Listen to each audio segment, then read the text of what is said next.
Ellie, we've got to do another podcast. Yes, we do. Ellie, we have to do another podcast. Is that okay? Yeah, I've got all my notes. Ellie, stop screaming. No! We've got to do another podcast, Ethan. No! Yes, that is today's clip. Marcus Wright discovers he's a robot. It's like me last August when I discovered I was a robot. Hi, I'm Ethan McKinley, your host, and this is the 2-Minute Terminator, where we break down the Terminator films 2 minutes at a time. At a time. Time After time. If I have more energy in this episode, because I've found a new position, which is the podcast, which is the prone position, lying down. Today's bumping music is The Time Machine by Klaus Badelt. He, of course, did Pirates of the Caribbean 1. I can't remember anything else he did after that, really. Let me give you a mental image. Ethan looks like he's about to give birth. That's the kind of position that he's in right now. I've got a laptop between my legs, hope in my heart, and another podcast to get out. It is episode 32. We're going from minutes 62 to 64, and hit the music. Oh, bloody hell. Howdy, stranger. Don't say howdy, stranger, to me.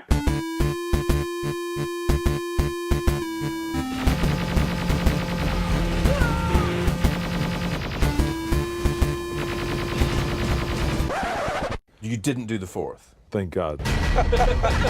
It sucked. Yeah, it sucked.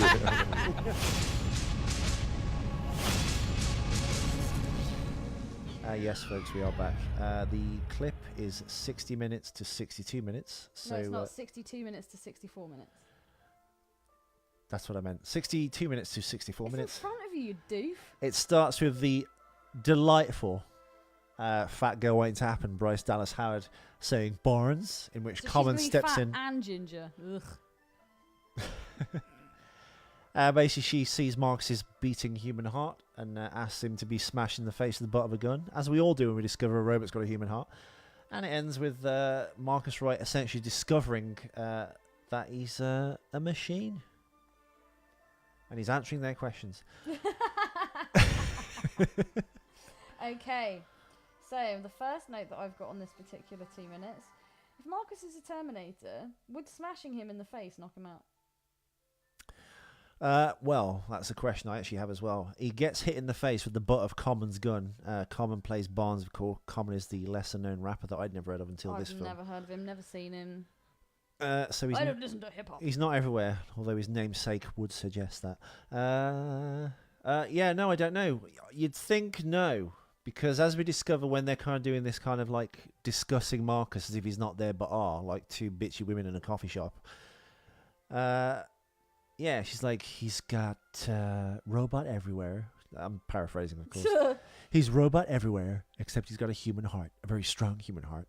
And he has a cerebral cortex, and which is your brain, basically, all of your brain. She goes, one half is machine, and the other half is human. He likes rainy days and sunsets and bowling. This is like Lonely Lovers ad. Ow! Ellie, you need to aim the microphone at your mouth as if you're doing Dude, a money shot. my voice is so loud.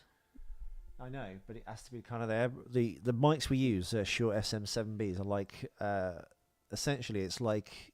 Chugging on a...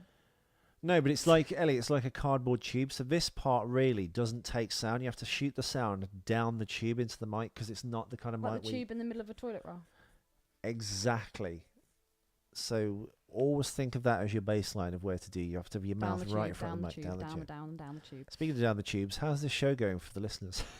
Hey! God, you're so negative. I can't ever see Christian Bale, bullshit Bale, in anything now without thinking of Batman. Where's the trigger? Where's the trigger? He never give it to an ordinary son.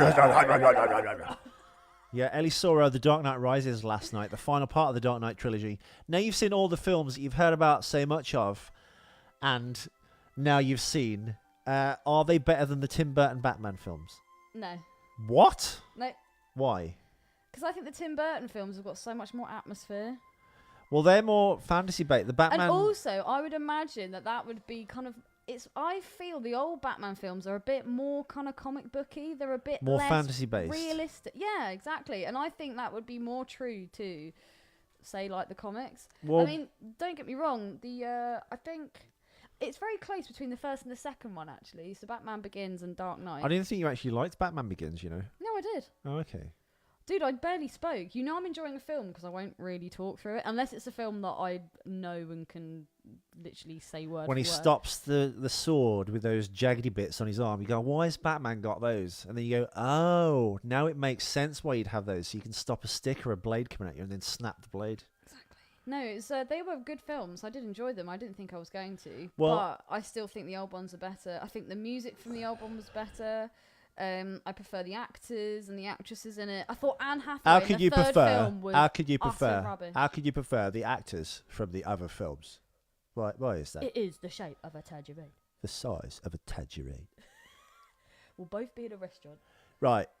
I ordered this fantasy for you, Ellie, that like the podcast would end and like you go away and we'd never see you again. I never wanted you to come back to Gotham, but I'd be sitting in this Italian restaurant, and I'd And be you'd drinking be serving me at a cellar drinking an event. aperitif or one of those little fancy pants drinks, and I'd look across and I'd see you, maybe with a couple of kids, maybe married or happy, And you'd spit on me. and you wouldn't even look in my direction. But then we see each other. Because I was serving your drinks. And I had to get another job in a restaurant because I lost my job because you died, apparently. But you didn't. But, like, we'd look at each other from across the restaurant. What accent is this? And we look at each other and we wouldn't say nothing, but we both know that you are happy. It's actually that you'd made it. No, That you've you'd never made seen it. I've only seen the film once. That you'd made it and you were happy. Said Ethan never. Did you think when he said that in the film there'd be a callback and he'd see him happy at the end of the film? Yeah. Did you? Because I Yeah. thought he died. I was like, fucking hell, they're going to kill Batman. Dude, I knew that Batman wasn't dead. I was like, there's no way Batman's dead. How did you know that, though? Because I just know. Because it's obvious. No, because they've done so 'Cause much... it's movie magic. But they've done so much anti-Batman stuff in The Dark Knight Returns. He takes 8 years off. Batman would never do that if his girlfriend They died. wouldn't kill the hero, dude. But these Batman films are different. Oh, this music's amazing. When he started flying off with the bomb. Sorry, spoilers. At the end of Dark Knight Returns, I rises. knew for a fact that he was not going to die. And he was flying, and then he just looks into camera and he goes... Bale's going to die. Yeah, He's he going to die. He looks into the camera and then he's going... Oh. And you're like, oh... You're like, oh God, they're going to kill Batman. And I was going, good, I hate that bullshit. Bailey's a wanker. They're going to kill Batman. You're like, oh... Like, Batman's going to die. and then it went off. Clang-a-lang. But if you remembered when he goes, well, Mr. Wayne, let me show you some stuff for old time's sake. I call it the Bat. Like he goes, I could never get the autopilot to work. You're like, ah.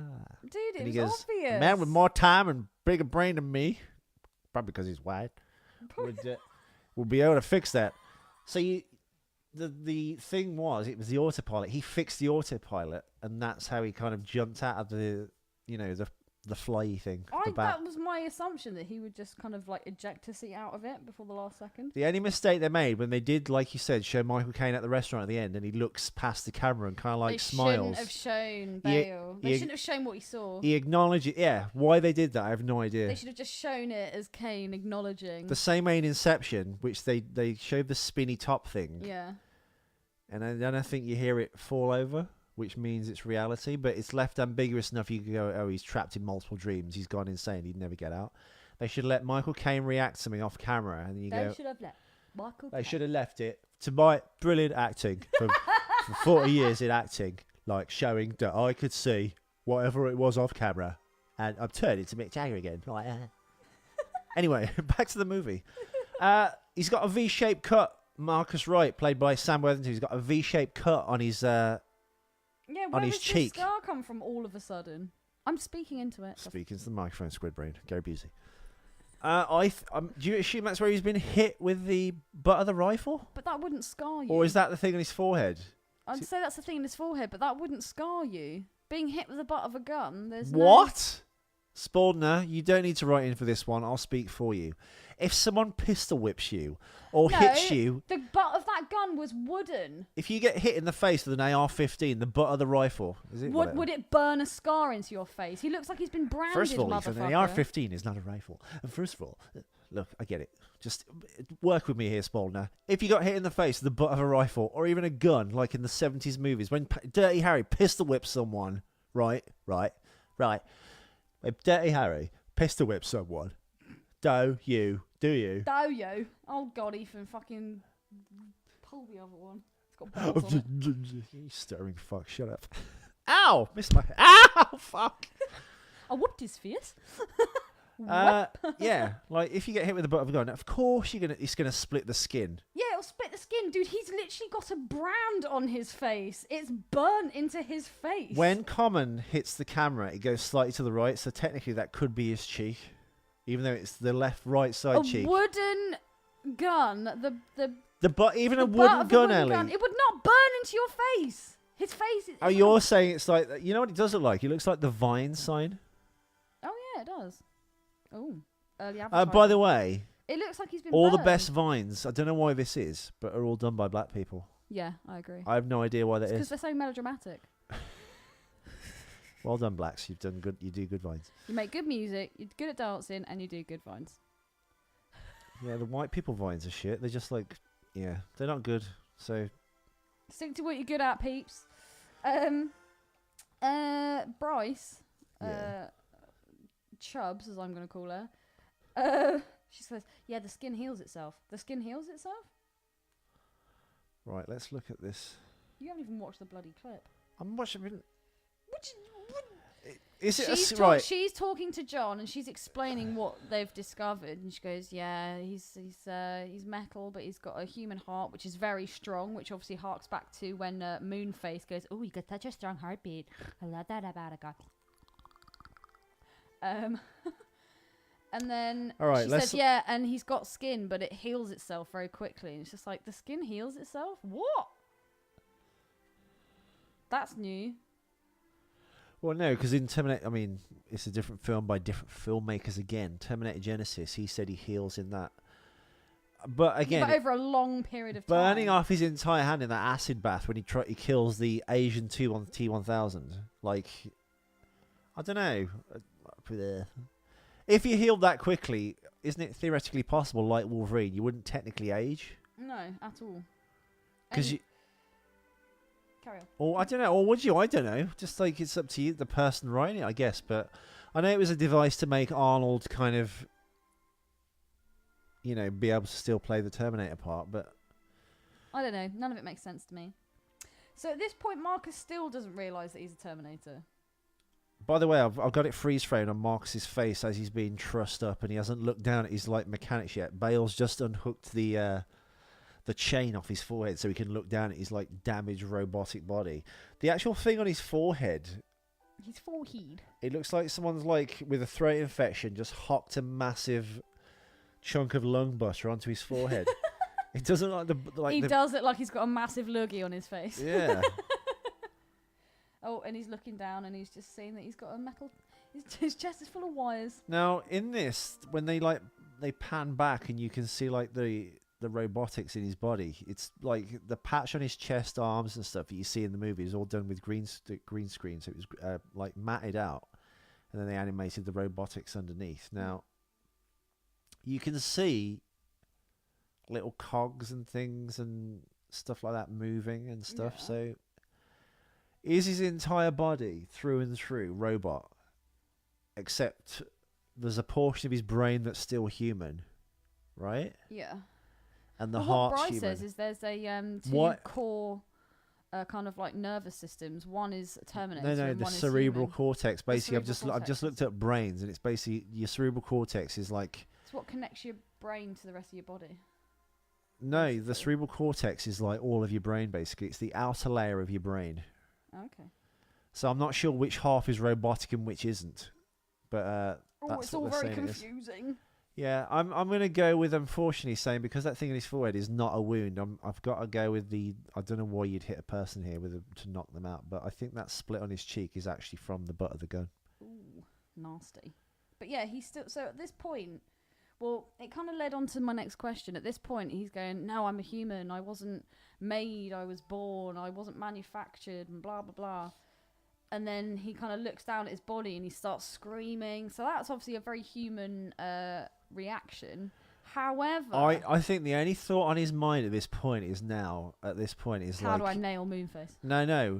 Do I have a dick? Have I got a robot dick? Oh God, that would be your first thought, Ethan. And yes, you do.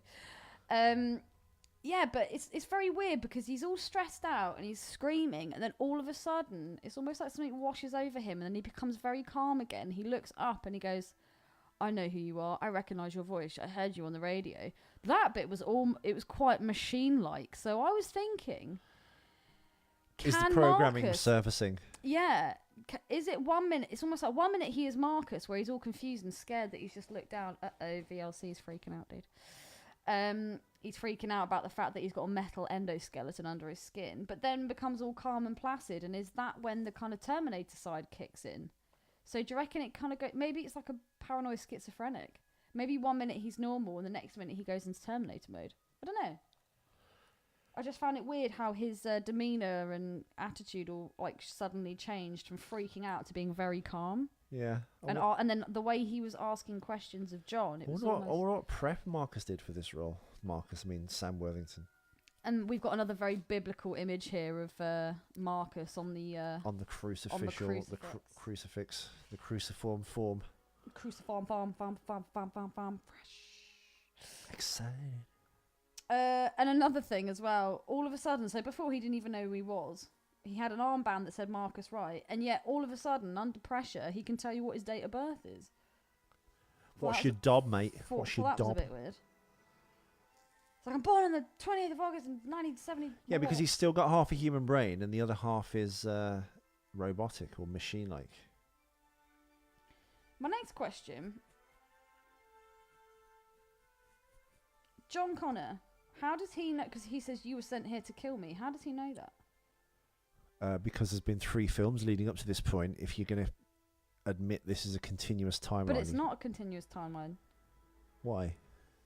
Because it's not. Because this is different now. They want to make it different. How does he know that there's a Terminator? They're not making it different. This is the war before, like, the big... No, but they wanted this to be different, didn't they?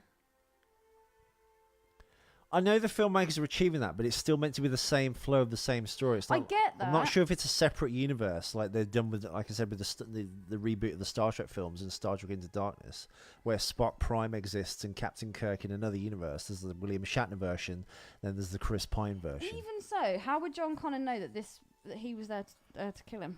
Because he's going to assume any robot in human form is going to try and kill him, because robots are in human form since the age of, 0, before he's even in the womb. Before he was born, they were trying to kill his mother, so obviously he's going to think this person's out to kill him, no? Yeah, but then you could say that about All right, they'd be out to listen, kill anyone. let me put it this way. If you've been molested your whole life by paedophiles and then you capture a Catholic priest, the first thing you go is, you've been sent to bum me, haven't you? Right? I'm far too old now. And he'd be like, no, not at all. And then you'd see a little like dip in his robe as his willy popped out. You're like, His willy popped and then out. body snatch your finger point at him. I bet, so you see Moonface and she looks at Marcus, I bet she feels like a right idiot now. Because she was like, you're such a great man, you just don't know it yet. I know there's goodness inside you. Because she's a woman, I think she's thinking, ooh. I can change him, I can help him. What can I do with this? Let's pray his dick works. It does make her look very stupid though, doesn't it? It's like, actually, that guy that you thought was a great man, he's actually a robot. Silly woman! It's literally my note. Just very silly woman. And the last point I wanted to make on this particular 2 minutes, I would have thought that John Connor would have been a lot wiser than to actually kind of question Marcus himself. Because if he thinks he's a Terminator that's been sent in there to kill him, now Skynet knows exactly. They could have a recording device inside Marcus. Well, you mean they can have a tracking device? Yeah. Like well, they don't know, do they? A data dot. He could be recording all the sounds, like a Predator. You know how Predator almost records the sounds and then plays it back? Well, yeah, when but Mac I think goes anytime and all that stuff. I think. Oh, what? By the way, we're reading that Predator forum, and he was like, "Oh." That idiot at the end was like, "What's he trying to say?" Yeah, and he's just like, "Oh, he's playing back a recording." It's like, no, he's it's not, talking. He's mocking him. He's mocking him. What He does Billy's laugh. And that's Eddie Murphy's laugh. Eddie Murphy's not in Predator, Ellie. That's Eddie Murphy. Now you're being racist. No, I'm not. That's Eddie Murphy's Now laugh. you're doing tailspin. You do Billy's laugh then. No, that's Krusty the Clown. Do Billy's laugh. I can't do it. That's the Jack Nicholson giggle box from the end of Batman. Oh, another thing. Yeah. When Jesse Ventura playing Bane, like, turns around. Jesse Ventura, don't you mean? Oh God. He plays Blaine in Predator. Oh, you said Bane. No, Blaine. You said right. When you listen back to this, you're gonna. Actually, you won't hit yourself. I'm not going to listen back to it. As you've listened to this, listeners, I say Blaine, don't I? No, Anyway, you said Jesse Bane. Ventura that plays Blaine. Hawkins has been shot. He sees some rustling in the bushes. He gets his gun ready. He goes, "Come on in, you fuckers. All painless is waiting." He takes the safety off his minigun, right? And then there's that weird possum beaver-looking thing. And he goes, "Oh." And then that thing splats him in the head. And what is it that, as he turns, before he gets shot through the chest by the Terminator, he gets splattered in the face. I thought he shot his ear off.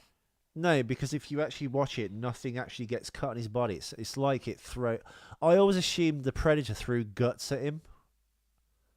Whose guts? He had Hawkins or Shane Black, the new director of the new Predator movie, which starts shooting in September. Ooh.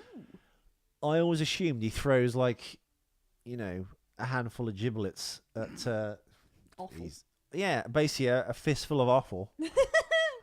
Brilliant. That's the show title. Fistful of offal. I'll write it down. Keep going. I always assumed what is it that actually I happened? thought he threw a piece of like Hawkins' aim, and that's what hits him in the face. But they're all in this form. They're like, "Oh no, he shoots this edged weapon at him. You can see it fly through the air, and it's like you can't. That's like a piece of like guts and spam that flies off his neck when he just James gets." Horner? No. Kind of sounds a bit James Horner-ish, don't you think? Just missing. Some No, it's fan very parts. Avatar. Yeah, James Horner. Well, this music is the music of the Eloi, which is like the futuristic people when people split in the future, and you've got these kind of like giant oppressive. Okay, it's basically what the way things are going, isn't it? It's the ruling elite which preys on the, the slaves. But I think in our world version of it, they'd all be beautiful, elegant people doing horrendous things, and we'd be like the dwarf goblins. But what do you think it is, Ellie? Do you think he shoots some bladed weapon at him, or he throws guts at him? I always thought it was like mocking him, like, "Here's your mate." I thought he got like shot and like he got skinned. Like I thought he got Skinned alive. Skinned alive. Please. I thought that he'd had Best his ear blown performance. off. No, because you can see it. I mean, even back in the days of, video and stuff, you could see that he wasn't shot. You know what? The best person to ask, Spaldner. Yeah, it's boldness. Sorts out, mate. If you've got this on Blu-ray or DVD, or you Nichols, or just download it.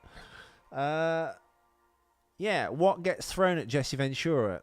The people on the forums are saying it's like an edged weapon, and that's Jesse's like neck all exploding, but it's not. Nothing flies off Jesse Ventura. The only thing that lends credence to that is when he starts to turn around, he looks like he's dying anyway. He's like, before he gets his chest blown out with kind of like the plasma cannon on the Predator's shoulder.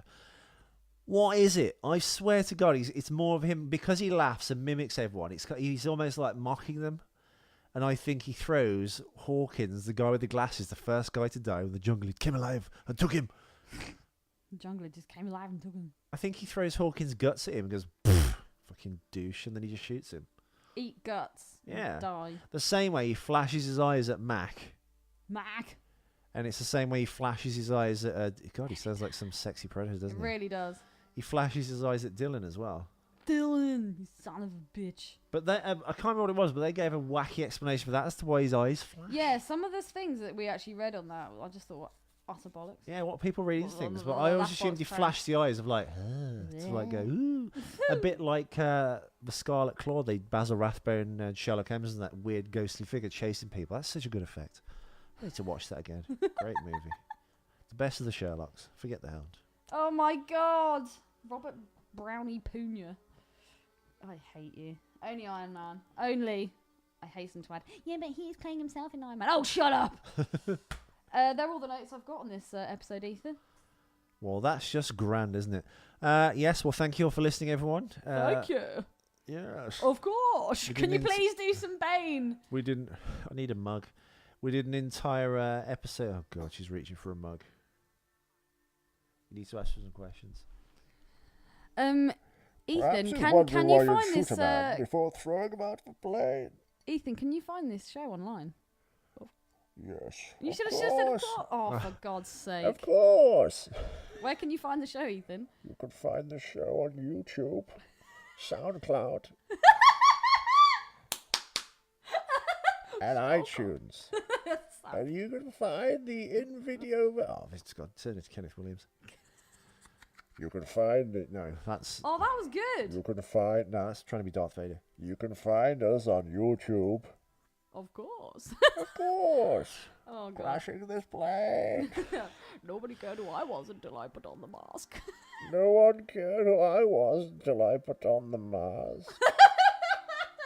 Literally 3 minutes into the film and I was dying already. I was like, I don't actually know I can watch this. Did you not like the Bane voice? I loved it. Did you? Why? Absolutely. I can't. It's bad, and it's not because of the film at all. It's because of South Park. They did an episode, and basically they all think that the UPS man is having sex with all their wives. So Cartman decides to intervene, and then he gets one of these Bane masks, and they capture the UPS man. He goes, "You should have left our wives alone. A man's wife is his life, Mr. UPS man." It's amazing. I thought the voice was goofy in the film, though. Oh, completely. Because he sounds Because like... he just looks like such a brute, the way he fights. But he's got the voice of a fuddy-duddy English butler. Of course. I thought, wow, how polite. Yeah, I don't know how he got that past the people making the film. Going, I've got this idea for the character. I thought it was very impressive, though, that it was only at the very, very, very end when you find out that the chick with the big eyes and the big lips... Was Talia Al Ghul, the daughter of Ra's Al Ghul. That, yeah. When they find out that actually she's the baddie, and then you find out they've that signed the actually company it was over to Bane. her. You find out that She's it was got Bane control that of saved the her. energy. It's only at that point that you kind of really realise it's Tom Hardy. And Liam Neeson threw him out because he was like this weirdo. Yes, and my wife was taken. I was like, how can they even do that? That killed me. Just let it go. Just let it go, Liam Neeson. Yeah, no, that was kind of anyone who watched was into movie trivia or followed the trends in movies. There was actually a still way before the film came out of her standing on top of one of the tumblers, the camo Batmobiles, and that told me all I needed to know because she was kind of dressed in that kind of Asian-y kind of Tibetan monkey outfit. I was like, oh god, I bet she's Talia Al Ghul, and she fucking was. I think the bit I like least about that film... And he protected me, and he loves me. Yeah, now you're gonna die, Bruce. The heat of 10 million souls. Yeah, it was a bit... You failed. cheesy. And I've got a knife it was in your Anne bum. Hathaway. She wasn't bad. As Catwoman, I just found her ridiculous. Why? Catwoman is ridiculous. No, Catwoman... She's more like the Julie Newmar version of the 60s. This is my issue with when they put chicks in films that are meant to be all badass. If you want a chick who's going to fight and beat up men... She can't be 7 stone. Get them to train. Anne Hathaway, she's got a great body. The face is a bit boring, but I understand that classically she's a very beautiful woman, but she's slender as hell. There is no way she could punch or pull a bloke off a table. And it's just so unbelievable. That's something I really liked about the new Mission Impossible film. The chick in that, she actually was toned, and you could tell that she actually worked out. So it was a hell of a lot more believable when she was kicking ass. I'm sorry, but seeing a skinny bin beating up blokes in a pair of stiletto heels, I just think it's rubbish. It's like she's been picked because she's a good-looking woman. Get someone a bit more badass. Is she a good-looking woman? It's like even with Scarlett Johansson. I'm not the biggest Scarlett Johansson fan. Yeah, but she's quite thick. But she's more believable because she's robust. I can imagine maybe not she could throw a bloke across a room, but in a fight, I reckon she could probably stand up for herself. But that's because there's actually some meat on her. Anne Hathaway, she's skinny as hell. Look beautiful in a dress, but as Catwoman, no. And just her whole attitude throughout the whole thing just did my head in. When Morgan Freeman goes, oh yeah, I like your new girlfriend. She goes, he'd be so lucky. I was like, All right. Yes, it's the only film I've ever found Scarlett Johansson attractive in, and that's Under the Skin. When she was a skin collecting alien. Yeah. Well, I think it's because she's not that classically looking girl. Oh, that's the chick in Hot Tub Time Machine. Yeah. With her wonky boobs. Still, though, I wouldn't mind playing with those. Anyway, thank you for listening. If you want to see, if you've even lasted this long, if you want to see the in-video version of the commentary, a bit like Mystery Science Theater 3STK, 3ST, AR3, AR5, AR15, whatever. One's a rifle, one's a kids show. Anyway, if you want to watch the in-video commentary where we wave our silk gloves at the censors and the copywriters and slap them in the face, go, you can't do anything because it's only part of the movie. The show must go on. And the soundtrack is not there The either. soundtrack. Yeah, I was going to say the show must go on, but it was wrong. But yeah, if you want to actually see the bits we're talking about as we talk about them, please go onto the YouTube channel where you can find all the 2-minute TerMINator episodes, the video versions. It's only obviously in the last, I think, this season basically for. Well, we did a little bit. I did a tiny bit at the end of season 3, but you can actually see the clip on repeat as we talk about it, and you can kind of follow along. So please check us out there. Please subscribe, Klaus and Spaldner and everyone. Look, I know you're in the CIA, Spaldner. You got to keep a low profile. You know what I think Spaldner actually is? If anyone He's Predator. No, he's the Equalizer, the Denzel Washington version. He works in Home Depot. He's fucking lethal. He could kill anyone with mind bullets, some plumbing tape, and he rights wrongs, but no one knows what he is except he's white. Well, everyone knows you're white because they work with you. Yeah, and whereas the Equalizer is black man, but that's who I think he is. So yeah, have a look at Predator, folks. Watch that Bane scene. Let me know what you think. And then go onto iTunes, leave us a 5-star review. If you find 2-minute TerMINator on Google with YouTube, iTunes, click onto iTunes, then open it in iTunes. If you haven't got an iTunes account, leave us a 5-star review and a written review. Say something nice about the show. Just lie, basically. Before we go, something that I would like to add about something we talked about a few episodes back. I'd just like to clear up that it's now come to light that Amber Heard is a lying whore, and she's actually trying to blackmail Johnny Depp. What? Yep. You know about this? No, I know about this because I've dealt with women for much of my life, and I know. I mean, I've had girls. But it's now coming out, so basically, I've had what girls we said hit a few themselves saying they're going to go that she's talking horse shit and just trying to get all. Who of this said money. This? It was in some article. It was either in a newspaper. Well, you can't trust an article. But no, there was. I read somewhere that it's basically come out that she's trying to blackmail him. Oh. So it's all a load of rubbish. Well done, Amber. You've taken on Johnny Depp, who's one of the biggest stars going. And No, but that shouldn't. And you're at the beginning of your If she was actually being hit, it shouldn't be just because he's a big star. You shouldn't be able to say anything. That's stupid. No one is above the law. You love to choke a bitch. Yeah, of course. Of course. Of course. No, the only thing here we've got is The Guardian. It says Amber Heard is suing a man. They haven't even had the courtesy to put freaking Doug Stanhope. Yeah, no, it's the newest news is it thing about accusation? is she's suing Doug Stanhope. I need to listen to Doug's podcast, man, to find out if that's what he said about it. Because I know he won't be able to kind of not say anything. Oh, Amber, I used to think you were so hot, and now I just look at you and just She think is you're so gold hot. digging whore. Do you think she's better than Sophie? You can't say her name on air. Dude, the amount that you've discussed on this show. I know. Seriously. And now you're concerned. Well, she's reminiscent of her a little bit. She is and she isn't. No, she's very attractive. Are we ever going to find a girl that's better than Sophie in your eyes? She's got nicer gums than Sophie. No, I've told you. Your first ever misses, I think, was the most beautiful. But Sophie's she's got that porn look, doesn't she? She's very sexual. As they play the Avatar soundtrack, which was that movie?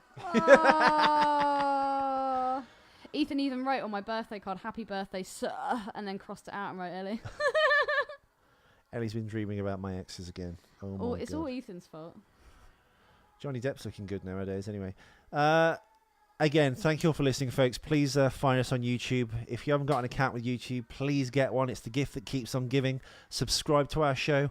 open the show in iTunes, get an iTunes account if you've not got one, leave a 5-star review and write about us. You can find us on the 2-Minute TerMInate page on, obviously, Facebook. Like us there. Follow along with all the amazing artwork I upload pretty much daily. And, of course, follow us on Twitter. I've been Ethan McKinley, talking over my co-host Ellie Fitzgerald for much of this. Please talk over me. Well, stop texting your boyfriend. I'm not texting. I've literally just picked up my phone. Do you want to say goodbye to the listeners and thank them? Thank you so much, listeners. Thank you all for listening, listeners. We shall be back, of course, tomorrow with another show for you to entertain you with our bullshit. Hasta la vista, baby. And because I get to press stop the recording first, I get to go. Shut the fuck up. Shut the fuck up. Shut up if you can't take a joke. You are trashing my scene. Shut the fuck up, would you? Shut the fuck up. Shut up if you can't take a joke. And I ain't walking on this set if you're still hired. Shut the fuck up. Shut the fuck up. Shut up if you can't take a joke. I'm fucking serious. Shut the fuck up. Shut the fuck up. Shut up if you can't take a joke. You are trashing my scene. What don't you fucking understand? What don't you fucking understand? What don't you fucking understand? What don't you fucking understand? What don't you fucking understand? Fucking kiss your fucking head. What don't you fucking understand? Fucking kiss your fucking head. What don't you fucking understand? Fucking kiss your fucking head. What don't you fucking understand? Fucking kiss your fucking head. Seriously, man, you and me, we're fucking done professionally. Fucking ass.